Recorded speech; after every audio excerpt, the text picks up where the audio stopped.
दोस्तों आज LIC double prelims का एग्जाम था। चारों शिफ्ट का एग्जाम अभी कुछ देर पहले ही समाप्त हुआ है और आज जब हम लोग एनालिसिस कर रहे थे तो बिहार के भागलपुर से एक न्यूज आई और एक स्टूडेंट पॉइंट ऑफ व्यू से अगर मैं कहूं और अगर ये आपके साथ भी होता तो बड़ा पेनफुल होता है भाई। हुआ ये है, सेकंड शिफ्ट का जब एग्जाम चल रहा था तो वहां पे लाइट का कंसर्न आ गया, लाइट का इश्यू आ गया था और जब तक लाइट आई तब तक बच्चे का जो डिजायरेबल टाइम था वो समाप्त हो गया था।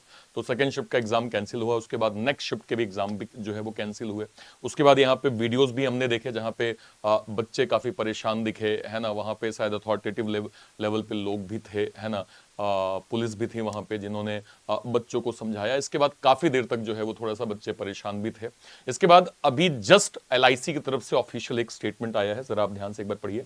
ये देखिए यहाँ पे क्या दिया हुआ है, क्लियरली LIC की तरफ से स्टेटमेंट है कि the exam for the session 2, 3 and 4 only at IDZ Bhagalpur has been cancelled. Revised date of exam will be informed on the official website of LIC and by email SMS to the candidates। देखिए ये जो बच्चे के पास message गए हैं, 7 तारीख के exam का एक डेट जो है वो सामने आ रहा है।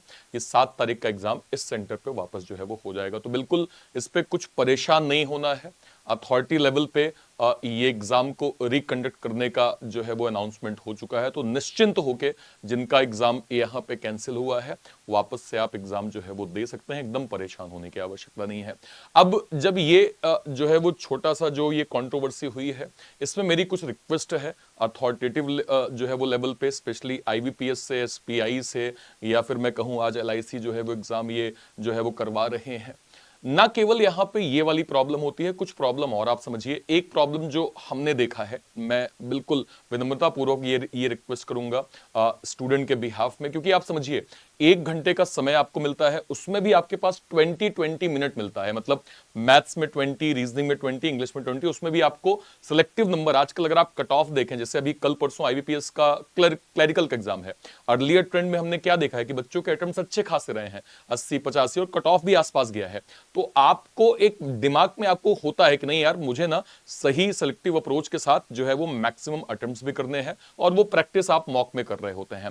हमने देखे हैं सर कि लाइव जो है वो पेपर के दौरान कई बार वेरिफिकेशन जो है वो चल रहा होता है ना, जिसपे बच्चे का 2 से 3 मिनट 4 मिनट वहां लग जाता है। 20 मिनट का टाइम अगर आपको एक सब्जेक्ट में मिलता है और अगर आप मान लीजिए 1-2 मिनट इन चीजों पे लगाते हैं तो ये थोड़ा सा जो है वो पेनफुल होता है। मेरी रिक्वेस्ट है अथॉरिटेटिव लेवल पे कि अगर जैसे 8 बजे लेट सपोज पहला शिफ्ट है, अगर 8 बजे रिपोर्टिंग है तो या तो हम ये प्रोसेस 8 से 9 के बीच में कर लें, या तो 9 बजे पेपर स्टार्ट होता है, 10 बजे पेपर खत्म होता है, तो 10 के बाद भी अगले शिफ्ट में हमारे पास टाइम है। तो अगर हम अगले शिफ्ट के बीच में भी जो पेपर खत्म होता ही होता है, अगर तब भी हम कर लेंगे तो हमें खास कोई दिक्कत नहीं आएगी। सारे बच्चे प्रेम पूर्वक जो है वो इस चीज को डन करवा लेंगे। तो ये जो एग्जाम के बीच में जो साइन की प्रोसेस होती है, ये थोड़ा टाइम टेकिंग होती है। हाथ जोड़ के रिक्वेस्ट है कि अगर इसको हम अवॉइड कर दें लाइव पेपर के दौरान। एक और कंसर्न हमने देखा है जो बच्चों के लगातार आते हैं, और वो है सर सर्वर का कंसर्न।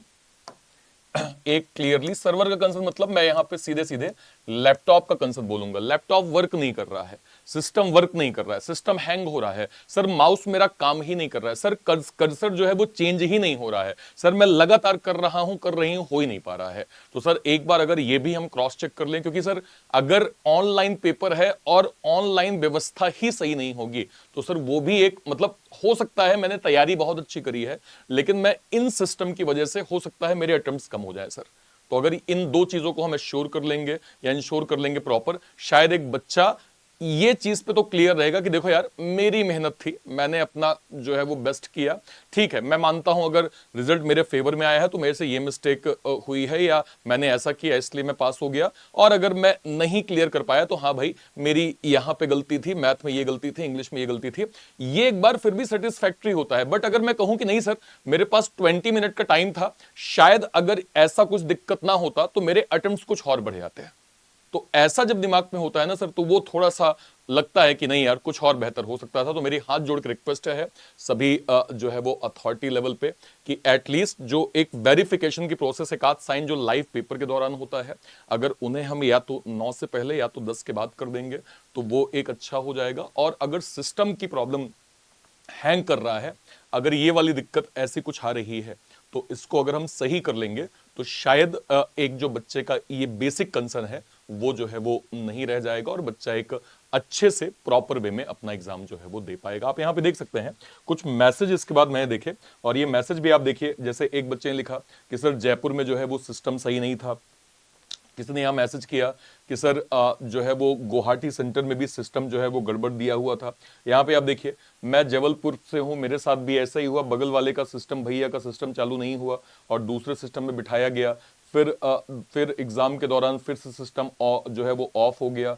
इसके बाद हमारा एग्जाम शुरू हुआ था और आधे बच्चों का रजिस्ट्रेशन ही नहीं हो पाया था। तो ये थोड़ा सा ऐसी दिक्कतें होती हैं जो समय ले लेती हैं, और 1 घंटे के पेपर में जहां 20 मिनट जो है वो ईच अलॉटेड होता है, थोड़ा सा पेनफुल हो जाता है। तो इसको जरूर मेरी रिक्वेस्ट है कि अथॉरिटेटिव लेवल पे इसको देखा जाए। वंस अगेन मैं आपको क्लियर कर दूं कि आईबीपीएस की तरफ से क्लियर, सॉरी एलआईसी की तरफ से क्लियर ये मैसेज आ चुका है कि जिनका भी एग्जाम यहाँ पे कैंसिल हुआ है उनका एग्जाम रिकंडक्ट होगा, और उसकी डेट भी जो है वो निकल के आ रही है कि 7 तारीख जो है वो रखी गई है, 7 तारीख में आपका एग्जाम हो जाएगा। तो बिल्कुल टेंशन लेने की आवश्यकता नहीं है, आपका एग्जाम जो है वो क्लियरली एलआईसी की तरफ से वापस जो है वो किए जाएंगे।